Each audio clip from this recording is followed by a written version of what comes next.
용품 쇼핑몰과 카라반 대여 사업을 하고 있어요. 물론 처음부터 이렇게 체계적으로 사업을 한 건 아니고요. 대학을 졸업하고 다른 친구들처럼 직장을 가는 게 아니라 제 가게를 오픈했었거든요. 그 일이 시작이 돼서 여기까지 오게 됐네요. 저희 부모님은 평범한 직장인이세요.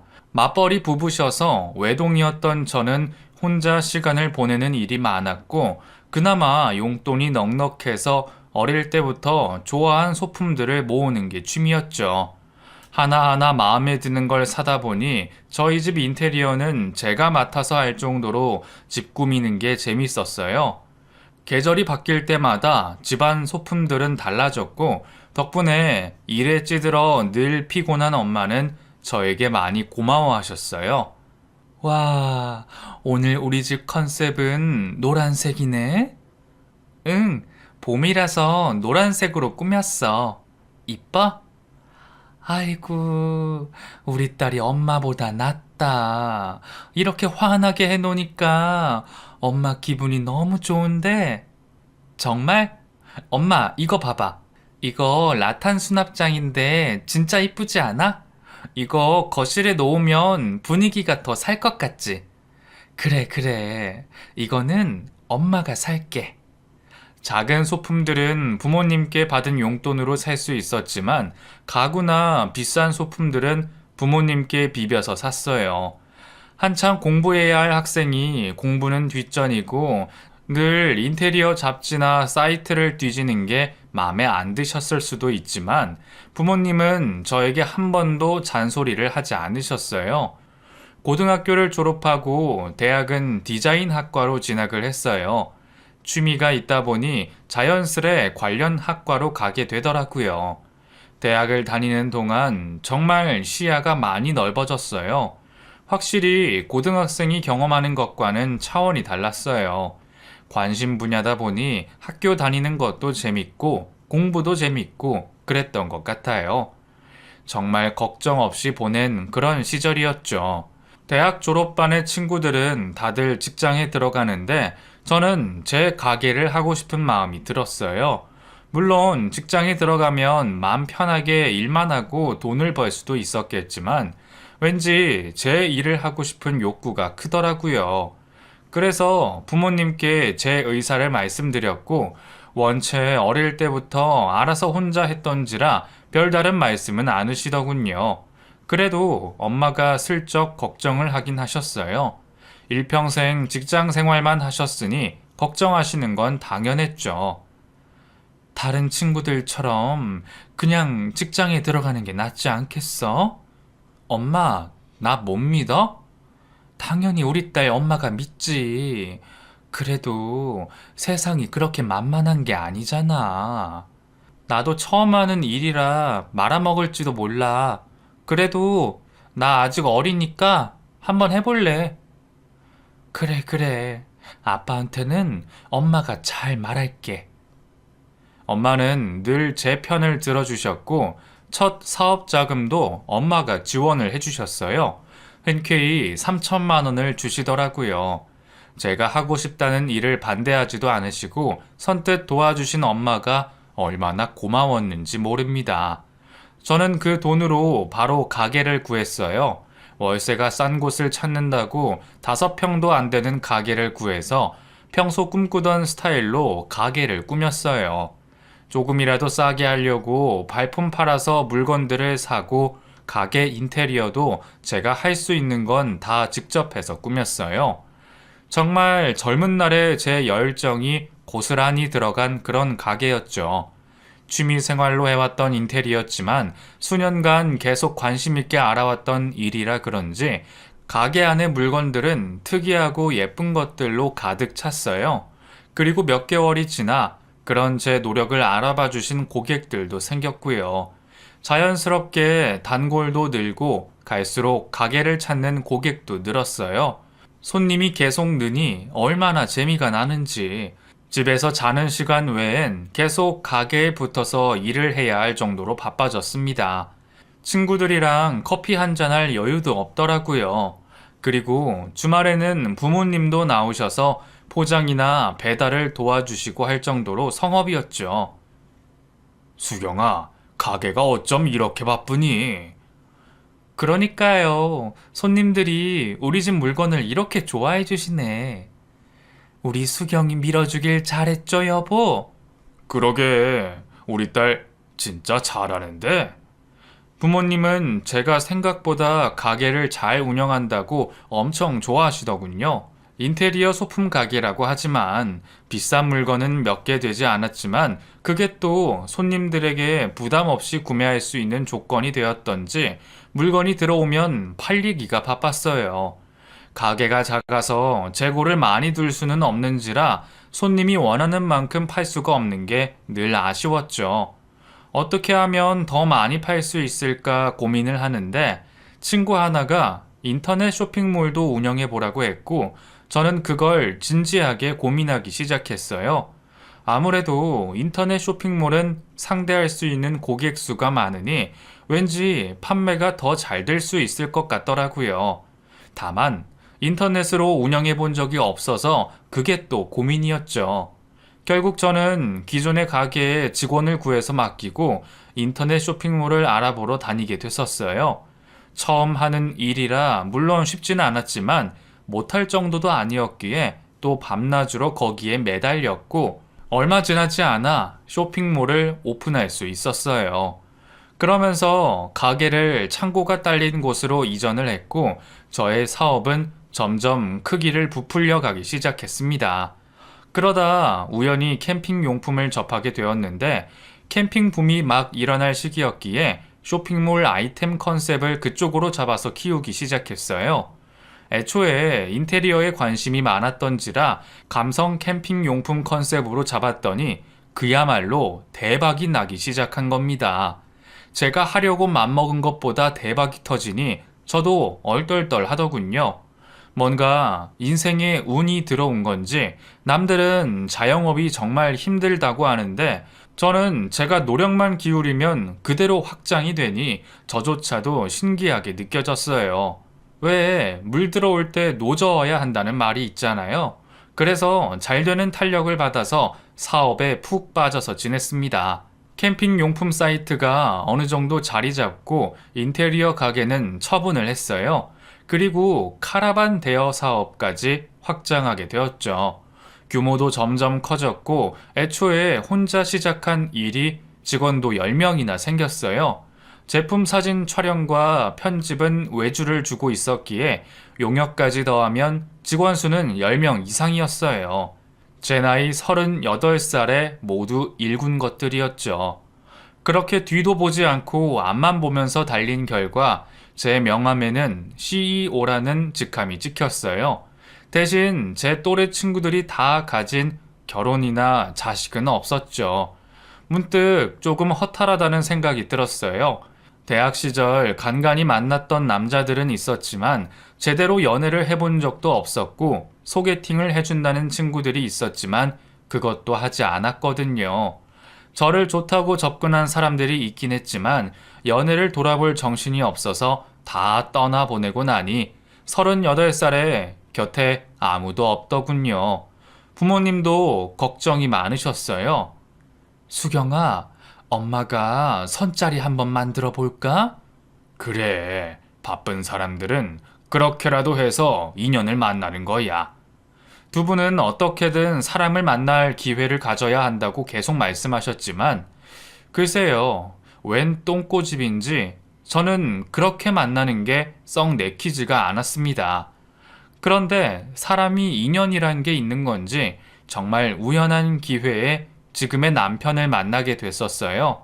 카라반 사업은 늦게 시작했기에 자리 잡기 위해 계속 새로운 걸 고민했어야 했는데 카라반 펜션 사업을 기획하게 되었죠. 그래서 나름 장소를 서칭하고 업체를 고르고 골라 한 군데를 인수하기로 했는데 그 과정에 문제가 생겼어요. 법적으로 자문이 필요한 상황이라 변호사를 한 분 소개받아 만났는데 그게 인연이 되어서 결혼까지 하게 되었습니다. 그 사람을 처음 만나러 사무실에 갔을 때가 생각이 납니다. 오전 햇살을 등지고 책상에 앉아 골똘히 서류를 검토하고 있는 모습이 어찌나 근사하게 보이던지 샤프한 얼굴에 살짝 콧등에 걸친 안경을 쓰고 고민하는 표정을 보는 순간 제 심장이 콩닥콩닥 뛰더라고요. 사업을 확장하면서 그렇게 많은 남자들을 만났지만 한 번도 그런 감정을 느껴보지 못했거든요. 사실 처음엔 그런 감정이 호감인지도 몰랐어요. 그냥 이 사람이 분위기가 특이하구나 그 정도였죠. 그런데 일 때문에 만남이 반복이 되고 같이 식사도 하게 되면서 대화를 나누는데 저랑 참 코드도 잘 맞았어요. 그 느낌은 비단 저 혼자 느낀 게 아니었던지 그 사람은 저에게 연락을 계속해도 되는지 물었고 그 후 저희는 연인으로 발전하게 되었어요. 그는 저보다 2살이 어린 사람이었지만 직업 특성 때문인지 생각이 깊은 사람이었어요. 그래서 연하라는 느낌이 전혀 들지 않았고요. 그도 저에게 어린 티를 안 내려고 했어요. 마치 친구처럼 편하게 서로를 대했습니다. 늦게 배운 도둑질이 날 샌 줄 모른다잖아요. 저는 그 사람에게 푹 빠져버렸고 불같은 연애를 1년 했어요. 그 1년 뒤 그는 저에게 청혼을 했고 마치 기다렸다는 듯이 그의 청혼을 받아들였어요. 남자라고는 관심도 없던 제가 결혼까지 한다고 하니 저희 집에선 경사가 났고 서로 적은 나이도 아니라 결혼식은 일사천리로 진행이 되었습니다. 그런데 결혼이란 게 연애랑은 정말 다르더라고요. 연애할 때는 둘만 좋으면 되고 뭐든 둘이 결정하고 그랬는데 결혼 준비를 하는 과정은 그게 아니었어요. 특히 예비 시댁이 저랑 진짜 안 맞더군요. 그걸 처음 한 건 상견례 자리였어요. 저희는 많은 거 안 바래요. 그냥 딱 해야 하는 것만 하고 그러면 됩니다. 맞는 말씀이에요. 결혼 준비라는 거 다 허례허식이잖아요. 실속 있게 하는 것도 좋죠. 그 사람의 어머님은 아들 가진 유세라도 하고 싶은지 상견례 자리에서 엄청 도도하시더군요. 반면 저희 부모님은 뭔가 조심스러운 분위기셨어요.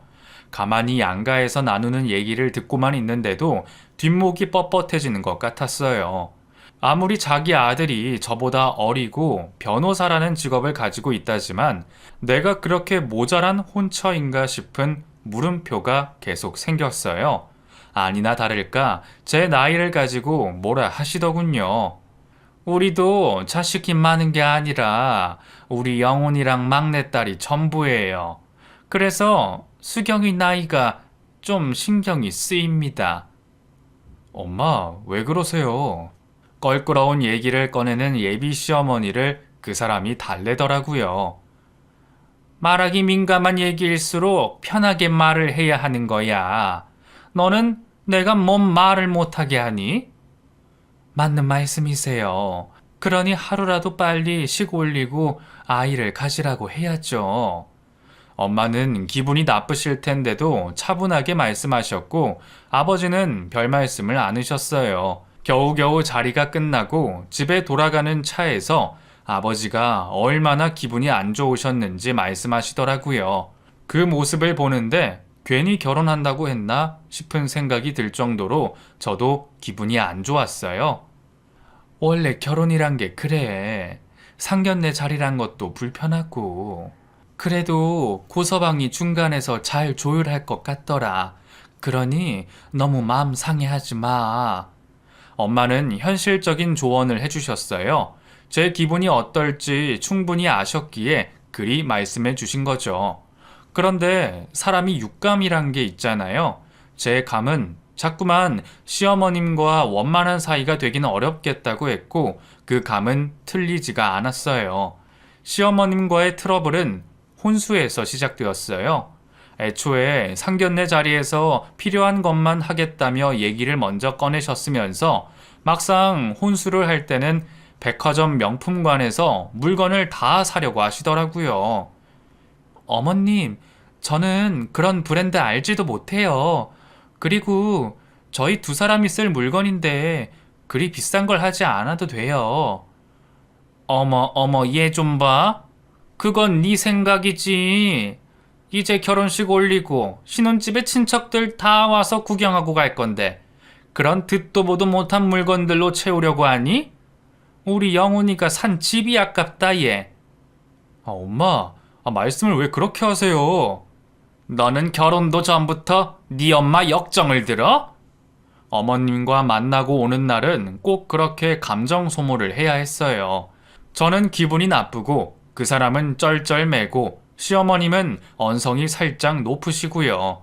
어차피 서로 맞벌이라 집에 잠만 잘 건데 왜 이런 고가의 명품 가구들을 채워야 하고 식기며 냄비 세트며 몇백만 원씩 하는 걸로 준비해야 하는지 정말 이해가 되지 않았어요. 제가 돈이 없어서 안 한다고 했겠어요. 다 과소비고 허울 좋은 일만 하는 건데 도무지 시어머님은 뜻을 굽히려고 하지 않았죠. 그런데 거기다 하나 있는 시누이도 보태더라고요. 새언니, 나 가방 하나 새로 사줄 수 있죠? 요번에 샤넬의 신상이 그리 이쁘다던데. 제가 결혼하는데 시누이 가방을 왜 사줘야 하나요? 저는 정말 이해가 안 됐어요. 고영은, 너 자꾸 수경 씨한테 버릇없이 굴 거야? 가방은 나중에 오빠가 사줄게. 언제? 오빠는 그러면서 안 사주잖아.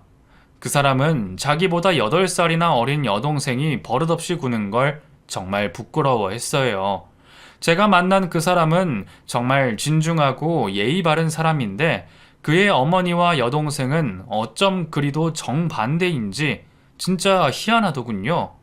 예비 시누이는 오빠의 호통에도 포기하지 않고 저를 볼 때마다 가방 타령을 했습니다. 그의 어머니는 혼수의 예단을 문제 삼고 그의 여동생은 저에게 뭐라도 뜯어내려고 혈안이고 연애할 때는 그가 정말 매력적으로 느껴졌었거든요. 뭐 콩깍지가 씌었으니 그럴 수도 있겠죠. 그런데 그의 집안을 들여다보게 되니 점점 결혼을 결심했던 저의 선택이 맞는 일인지 의심이 들었어요. 그 사람을 좋아하는 마음보다 집안이 싫어지는 마음이 더 커지니 파혼 생각도 들었고요. 안 그래도 결혼이라는 큰 일을 앞두고 마음이 싱숭생숭한데 거기다 두 여자가 보태기까지 하니 안 좋은 생각이 계속 들 수밖에 없었어요. 그런 제 마음이 겉으로 표가 났던지 그 사람은 저를 볼 때마다 제 마음을 챙긴다고 안달이 나 있었어요. 그 모습 때문에 파혼하고 싶은 걸 꾹 참고 결혼을 계속 진행할 수 있었어요. 기분이 좋았다가 나빴다가 정말 조울증 환자인가 싶은 시간들을 지나 드디어 그 사람과 결혼식을 올렸습니다. 웨딩드레스를 입고 턱시도를 입은 그 사람과 결혼식 마지막 행진을 하고 나니 그제야 이 사람과 결혼을 했고 이제는 빼도 박도 못하는 사이가 됐구나 싶었어요. 내 인생에 결혼이라니. 물론 평생 혼자 살 생각은 아니었지만 그동안 앞만 보고 일만 했던 나에게 이 사람이 갑자기 나타나서 정신없이 연애하고 결혼까지 하게 된 걸 생각하면 마치 꿈인 양 실감이 나지 않았어요. 하지만 기분만은 정말 좋았어요. 그이와 갖고 나갈 앞으로의 내 미래, 그리고 가정이 기대가 돼서 웃음도 절로 나고요. 하지만 마치 제 생각을 신이 비웃기라도 하듯이 그 모든 기대와 희망은 신혼여행을 다녀오자마자 산산이 부서졌어요. 왜냐고요? 다름 아닌 시어머님 덕분에요. 남편도 저도 일이 바쁜 사람들이라 신혼여행은 제주도로 간단히 다녀오게 됐어요. 나중에 둘 다 시간이 될 때 보름 정도 해외여행을 가기로 하고 말이죠. 일주일이란 신혼여행 동안 숙소 안에서 계속 시간을 보냈습니다. 둘 다 일에 너무 치여서 관광지를 다니는 것보다 숙소에서 휴식을 취하는 게 더 좋았거든요. 숙소에만 있다고 해도 그 사람과 함께 있는 시간은 지루할 틈이 없이 좋았어요.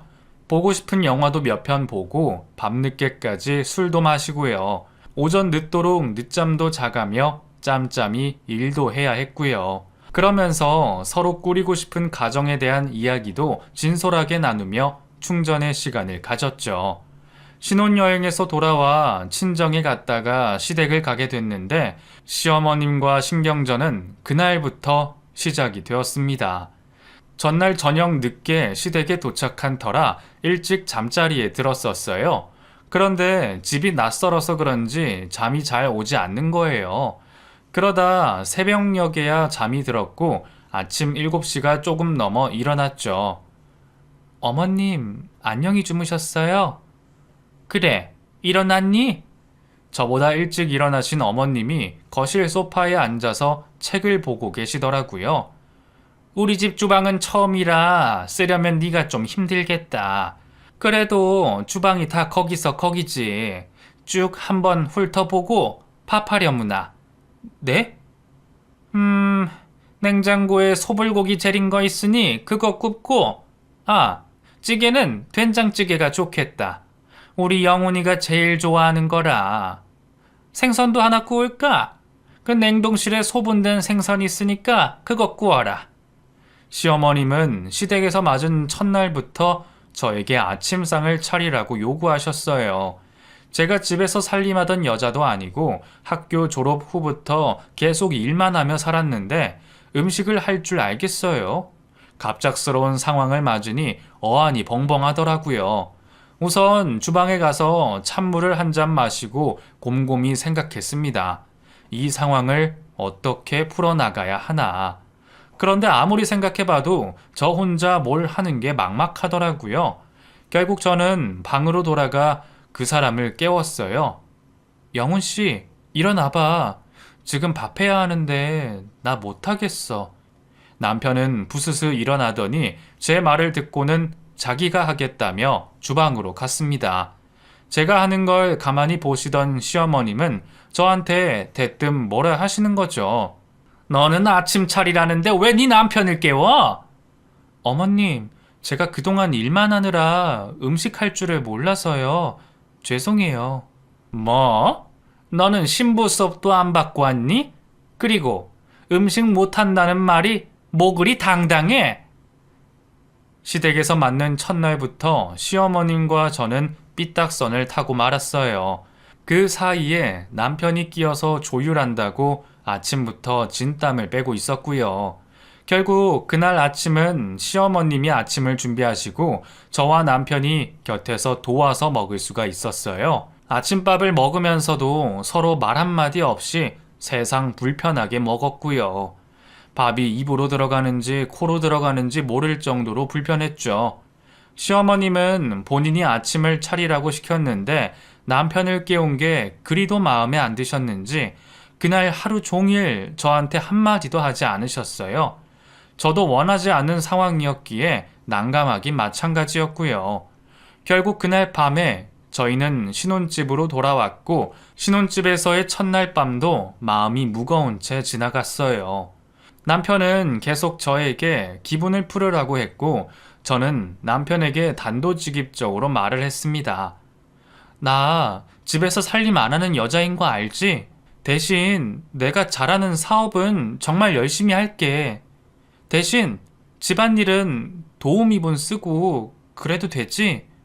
그럼 당신 바쁜 거 내가 모르는 것도 아니고 밥하고 빨래할 사람 필요해서 당신이랑 결혼한 거 아니야. 그러니까 그런 거 신경 쓰지 말고 당신 일에 집중해. 응? 이해해줘서 고마워. 혹시나 제가 마음이 무거울까봐 남편은 저를 달래줬어요. 시어머님이 생각하시는 건 그게 아닌 듯 했지만 어차피 그 요구를 제가 들어드릴 수도 없는 일이기에 저도 제가 할 수 있는 일은 하겠다고 그렇게 얘기를 했죠. 시어머님은 평생 바깥 일은 안 하셨던 분이라 그런지 저에게 며느리로서 해야 할 일들에 대해 기대가 많으셨고 집안의 작은 행사라도 꼭 시댁으로 와서 같이 뭘 하시려고 했어요. 제사나 생일이나 온 가족이 꼭 함께 해야 한다는 생각이셨거든요. 물론 저도 시간이 되면 다 참석하려고 노력했습니다. 일이 아무리 중요하다고 하나 며느리로서 제가 해야 할 도리도 있는 거니까요. 그리고 이왕 가족이 되었으니 갈등 없이 잘 지내면 좋겠다고 생각했고요. 그런데 사이가 좋으려면 서로 관계를 위해 노력해야 하는 거잖아요. 좋은 사이가 되려고 노력하는 게 저 혼자만 그러니 문제가 안 생길 수가 없는 거였죠. 하루 종일 바쁘게 일하고 그날은 일이 일찍 끝나서 그날은 편하게 집에서 쉬어야겠다는 생각으로 집에 들어간 날이었어요. 남편이 먼저 집에 도착하는 걸 알고 있었기에 자연스럽게 그 사람을 부르면서 현관으로 들어서는데 낯선 구두가 눈에 들어오는 거였죠. 신우이였어요. 아가씨 왔어요? 아, 언니 왔어요? 아, 왜 이렇게 늦게 와요? 내가 언니 얼마나 기다렸는데. 남편이 집에 들어오자마자 아가씨가 근처라며 집에 온다고 했다는 거죠. 온다는 사람을 못 오게 하기도 그래서 저녁이라도 먹이고 보내려고 집에 오라고 했다며 남편이 저에게 미안하다고 하더군요. 아가씨도 가족인데 뭘 미안해 하냐고 하고는 도우미가 만들어 놓은 음식을 식탁에 차렸어요. 셋이서 저녁을 먹고 정리를 하고 있자니 신우이가 곁에 슬그머니 붙더라고요. 언니, 그 지난번에 집에 올 때 들고 온 가방, 이번 시즌 신상이죠? 가방 이야기를 꺼내길래, 아, 용건이 있어 왔구나 싶더군요. 아니, 이번 주에 나 친구 결혼식 가는데 들고 갈 가방이 없어서요. 나 그거 하루만 빌려주면 안 돼요? 그래요, 아가씨. 빌려줄게요. 진짜요? 고마워요, 언니. 아니, 그게 너무 이쁘더라고요. 나도 하나 사고 싶어서 매장 가봤는데 너무 비싸서 못 사겠더라고요. 정말 고마워요, 언니. 저도 오랜만에 신상을 하나 샀던 건데 그걸 또 눈여겨보고 빌려달라고 하니 솔직히 빌려주기 싫었어요. 그런데 또 싫다고 말할 수가 없어서 어쩔 수 없이 빌려줬죠. 드레스룸에 가서 가방을 꺼내는데 눈치 없는 우리 시누이는 졸졸 따라와서는 옷걸이에 걸린 제 옷들을 뒤지더군요. 우와, 이 원피스 짱 예쁨. 언니, 이거 가방이랑 같이 입으면 찰떡궁합이겠는데요? 진짜 이쁘다. 그것도 빌려드려요? 네, 언니, 고마워요. 뻔히 속내가 보이는데 아무것도 모르는 척 하는 모습이 얼마나 웃기던지요. 남편이랑 8살이나 차이 나니 저하고는 10살 차이가 났거든요. 그러니 하는 짓이 애 같은 느낌이 너무나 많이 들었어요. 게다가 곧 30인데 아직도 변변한 직업도 없이 아르바이트나 가끔 하며 자기 엄마한테 용돈 타 쓰기나 하는 모습이 조금은 한심스럽기도 했고요. 정말 알아갈수록 가족인데 이렇게나 다를 수가 있나 싶어 의아했어요. 얼마나 달랐으면 혹시 새엄마냐고 물어보기까지 했다니까요. 고등학교 때 아버지 돌아가시고 엄마가 계속 마음을 못 잡으셨어. 그러다 보니까 내가 철이 일찍 들었고 그때 영은이가 초등학생 때라 오냐 오냐 하며 키웠더니 지금 저렇게 정신을 못 차리고 사네. 남편은 저에게 가족들 때문에 곤란하게 한다고 미안하다면서 그 얘기를 하더군요. 어린 나이에 아버지를 잃은 건 너무나 안타까운 일이지만 그렇다고 언제까지나 응성만 부리면서 살 수는 없는 거잖아요. 그런데도 나이 30이 되도록 계속 어머님께 의지하며 사는 게 부끄러운 일인 줄 모르고 있는 것 같더군요. 그런데 신우이가 그렇게 정신을 못 차리는 건 다 이유가 있는 거더라고요. 바로 시어머님이 그렇게 자식을 키우시는 거죠.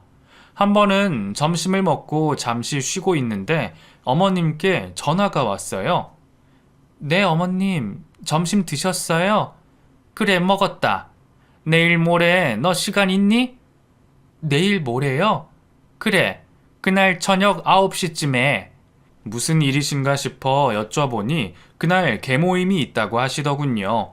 그러면서 9시쯤 파할 건데 자신을 데리러 그 자리에 오라는 주문을 하셨어요. 니들 결혼하고 나서 내 친구들 한 번도 안 봤잖아. 친구들이 다들 며느리 보고 싶다고 성화야. 그러니까 그날 와서 인사 좀 해라. 네, 어머님, 그럴게요. 그날 꼭 네 차 몰고 와라. 알았지? 영훈이 대신 보내면 안 돼. 시어머님은 저에게 꼭 오라고 하셨어요. 그것도 제 차를 꼭 몰고 오라고 하시면서요. 왜 굳이 그날 저더러 오라고 하시는지 알 것 같더군요. 친구들 앞에서 면을 좀 세우고 싶으셨던 거죠. 제 외제차와 함께요. 일 때문에 바쁜 와중에 이렇게까지 해야 하나 싶어서 짜증이 슬쩍 나려고 했어요. 솔직히 결혼 후 저희 집에서 남편을 불러드리는 일은 한 번도 없었어요. 혹시 친정 부모님이 저희에게 볼 일이 있으시면 직접 저희 집으로 오셨고 그 볼일마저도 저희 밑반찬을 가져다 주시거나 저희 선물을 사셨다고 갖다 주시는 일이 대부분이었거든요. 그런데 시댁에서는 저에게 요구하는 일들이 이리도 많은지 시간이 갈수록 부담만 쌓이는 거죠. 정말 남편이 좋아서 평생 같이 하고 싶은 마음에 결혼한 건데 좋은 일보다는 책임감만 점점 늘어나는 기분이 들었어요. 물론 그 사람이 중간에서 중재를 하려고 애를 쓰기도 했죠. 그런데 한 번씩 저에게 직접 전화를 하셔서 요구를 하시면 그 자리에서 거절도 못하고 그대로 할 수밖에 없는 상황이 되더라고요. 물론 며느리가 되어서 어머님 면을 세워드릴 수 있는 일이죠. 그런데 매달 매달 그게 반복이 되니 저도 힘이 드는 거죠. 게다가 모임이 있기 꼭 이틀 전에 말씀을 하세요. 그러면 스케줄을 하다가도 그 자리에 가야 했어요. 어쩌다 제가 못 간다고 하면 그게 마음 상하셔서 한 달 내내 저를 대면대면 대하시고 그러셨어요. 그뿐만 아니라 그 사람 몰래 저한테 연락하셔서 용돈을 좀 보내라는 둥, 성형외과 시술을 해달라는 둥 개인적으로 요구하는 사항들이 계속해서 늘어갔습니다. 처음 한두 번은 남편에게 알리지 않고 해드렸어요. 그런데 한번 그렇게 해드리기 시작하니 어느 순간부터 시누이도 시어머님과 같이 저에게 해달라고 하더라고요. 결국 계속 이러는 건 아닌 것 같아서 어머님께 말씀드렸어요. 그랬더니 네가 좀 잘 나간다고 그렇게 유세 부리는 거 아니다. 어? 어머님, 그런 뜻이 아니라요. 아고 됐다. 네가 싫다는데 이제 얘기 안 하마. 그러면 되지 뭐. 너 우리 영훈이한테는 이 얘기 하지 마라. 알았지? 네. 아들이 아는 건 또 싫으신지 저에게 입단속을 시키시면서도 돈 번다고 유세 떨지 말라고 하시는 시어머님의 말투는 정말 시간이 흘러도 적응이 안 됐어요.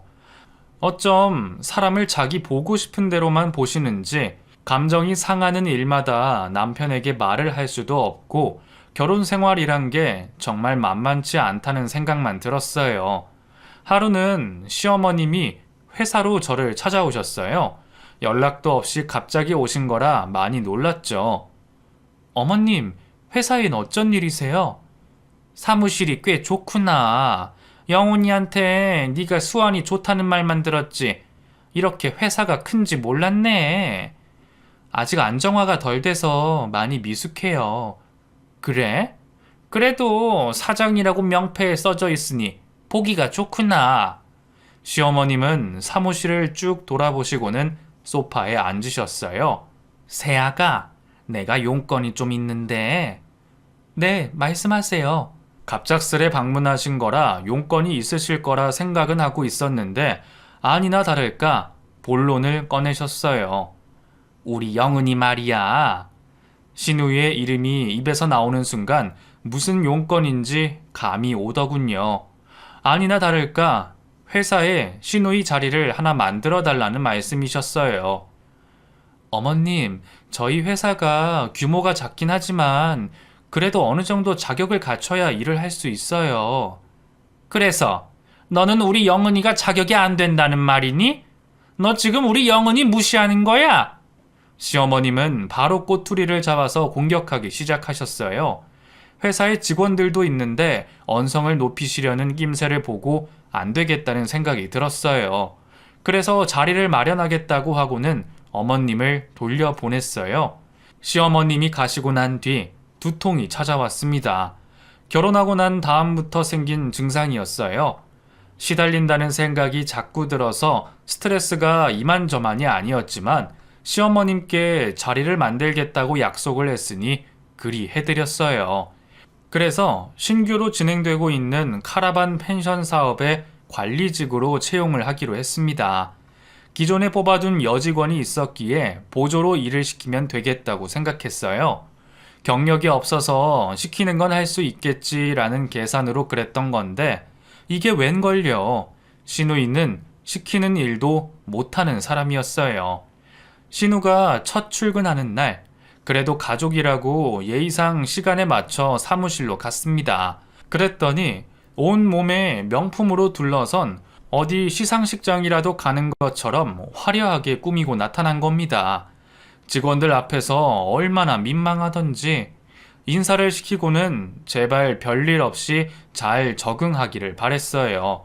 하지만 한 번도 격리 업무를 해본 적이 없는 신우이는 첫 출근한 지 반나절이 가기도 전에 실력이 몽땅 드러났습니다. 그래도 보조로 일을 하는 거라 큰 사고를 친 건 아니었지만 실수한 걸 수정하느라 일이 밀려 퇴근이 늦어졌어요. 하루 종일 신우이를 맡은 직원은 눈밑이 퀭해져서 퇴근을 했고요. 괜히 그 직원에게 미안했어요. 그런데 어쩔 수가 있나요? 신우이가 자리를 잡고 일을 하려면 누군가 곁에서 일을 가르쳐야 하니 별 수 없었어요. 나중에 페이를 좀 더 쳐줘야겠다고 생각을 했어요. 이래저래 참 도움이 안 되는 상황이었어요. 그래도 며칠 일을 배우면 좀 나아지겠지 기대는 있었습니다. 대학까지 나온 사람이니 영 머리가 못 따라오진 않을 거라고 생각했거든요. 그런데 이게 웬걸요. 일주일이 지나고 2주일이 지나도 조금도 나아지지 않는 겁니다. 신규로 시작된 일이라 업무량도 많은데 초보한테 계속 매달려 있을 수도 없고 직원도 이렇게는 일을 못하겠다고 하더군요. 결국 사무 업무는 계속 볼 수 없겠다는 결론을 내렸어요. 그래서 별 수 없이 신우이에게 우선은 청소하는 일을 좀 해달라고 부탁했죠. 아니 언니, 그건 아니죠. 내가 청소를 어떻게 해요? 아가씨, 아니 고영은 씨, 그럼 어떻게 해요? 업무를 수행할 능력이 안 되는데 그 일을 계속 할 수가 없잖아요. 언니, 지금 사장이라고 나한테 갑질하는 거예요? 세상에, 신우이는 저더러 갑질하는 거냐고 몰아세웠어요. 그 말을 듣는데 정말 어이가 없었습니다. 아가씨, 나도 땅 파서 장사하는 거 아니에요. 내가 회사를 제대로 꾸려 나가야 직원들 한 달 월급을 줄 수 있어요. 내 자리가 마냥 놀고 먹는 그런 자리가 아니라고요. 차라리 일을 그만둬요. 내가 용돈 줄게요. 신우이는 내 말을 듣더니 부들부들 떨더군요. 그러곤 문을 박차고 나가버렸어요. 한숨이 절로 나왔습니다. 도대체 내가 어디까지 참아야 하는 건지 모르겠더군요. 그동안 계속 참았는데 도저히 그럴 수 없어서 남편한테 전화해 얘기를 했습니다. 처음 듣는 상황에 남편은 펄쩍 뛰더군요. 그러면서 자기가 해결하겠다고 했고 저도 그냥 자포자기가 돼서 될 대로 되라 싶었습니다. 저 사장님, 가족분이 찾아오셨어요? 가족? 누가 찾아왔다는 직원의 얘기에 고개를 드니 시어머님이 신우이와 함께 사무실로 들어서더군요. 너, 우리 영은이한테 청소하라고 했니? 아, 어머님 오셨어요? 네가 뭔데 우리 애한테 청소를 시켜?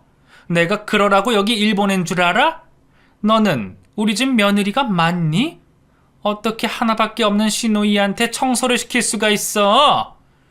두 사람은 직원들이 밖에서 듣던지 말던지 신경도 안 쓰고 저를 몰아세우기 시작했어요. 그러면서 제 얼굴에 대고 삿대질까지 하는데 너무나 몰상식한 모습에 제가 할 말을 잃게 만들더군요. 언니, 나 청소 죽어도 못해요. 내일 사무실로 출근할 거니까 그렇게 아세요. 두 사람은 저에게 폭포수같이 퍼붓고는 가버렸어요.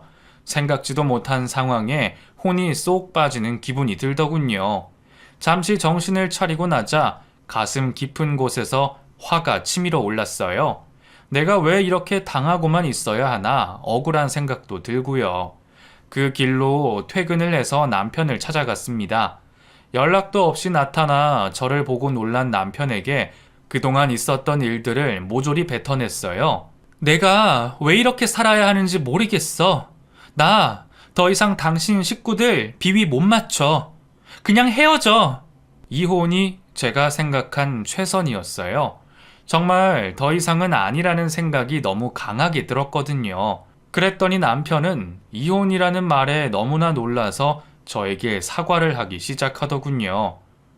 수경 씨, 내가 그동안 너무 무심했어. 내가 엄마랑 영훈이 대신해서 사과할게. 응? 다시는 이런 일 없도록 할 테니까 제발 이혼이라는 말은 하지 마. 당신 가족이잖아. 다시는 이런 일이 없을 거라고 어떻게 확신해? 응? 나 마음 편하게 살고 싶어. 그러니까 쉽게 이혼하고 각자 길 가자. 단호한 저의 말에 남편은 저한테 매달리기 시작했어요. 그러면서 자신이 시댁과 인연을 끊겠다고 하더군요.